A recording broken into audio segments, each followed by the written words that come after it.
ఎందుకు నోటీస్ పంపించావు? ఎందుకు పంపానో కోరేడు నాకు రాసిచ్చిన మీ నాయన చెప్పలేదా? రాయడానికి ఆయన ఎవరు, రాయించుకోవడానికి నువ్వెవడివి? అది నా తాత సొత్తు. తాత సొత్తు మనవడికి మాత్రమే దక్కుతుందని చెప్పలేదా మీ లాయరు? అంటే సెక్షన్ 136 ప్రకారం. లాయరు, నల్ల కోటేసుకున్న వాడికి నాలుక చాలా అవసరం. దాన్ని ఉంచుకో, తెంచుకోకు. సాంబా, నువ్వు ఎక్కడున్నావో మర్చిపోయి మాట్లాడుతున్నావు.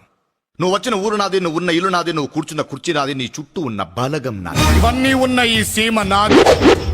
నేను తలుచుకుంటే నీది అనుకుంటున్న నీ ఊళ్ళో, నీ ఇంట్లో, నీ జనం మధ్య నువ్వు కూర్చున్న నీ కుర్చీ కిందే నిన్ను నీ వాళ్ళని కప్పెట్టేస్తా.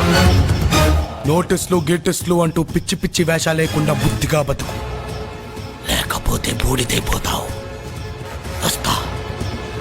రాయ్ సాంబా, నీ తల తీసి నా ఇంటి గుమ్మానికి కట్టకపోతే నా పేరు పాశు. నా ముందు తొడగొడితే తొడ మెడ రెండూ నరికేస్తా. తెంచు, తెంచు.